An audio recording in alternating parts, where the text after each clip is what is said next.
नमस्कार, स्वागत है आप सभी का न्यूज प्लस 21 में। मैं हूं आपके साथ अंजलि। आइए एक नजर डालते हैं दिन के टॉप 10 बुलेटिन पर।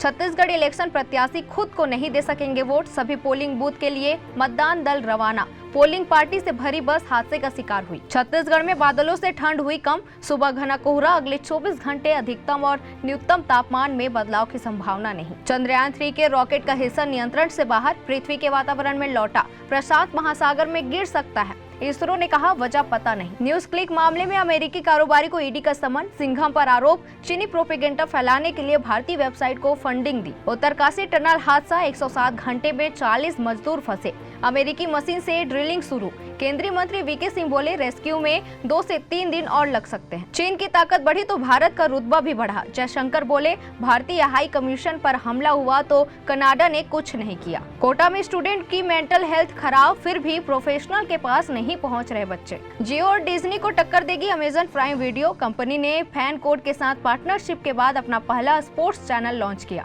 सहारा ग्रुप के खिलाफ केस जारी रहेगा। सुब्रत रॉय की मृत्यु के बाद एसीबीआई अध्यक्ष बोली, केस चलता रहेगा चाहे कोई जीवित हो या नहीं। सेलेब्स ने टीम इंडिया को दी जीत की बधाई। अमिताभ बच्चन बोले, जब मैं मैच नहीं देखता तब हम जीतते हैं। अजय देवगन को संडे का इंतजार। तो ऐसी तमाम जानकारियों से लगातार अपडेट रहने के लिए देखते रहिए न्यूज प्लस 21, आपके हक की बात।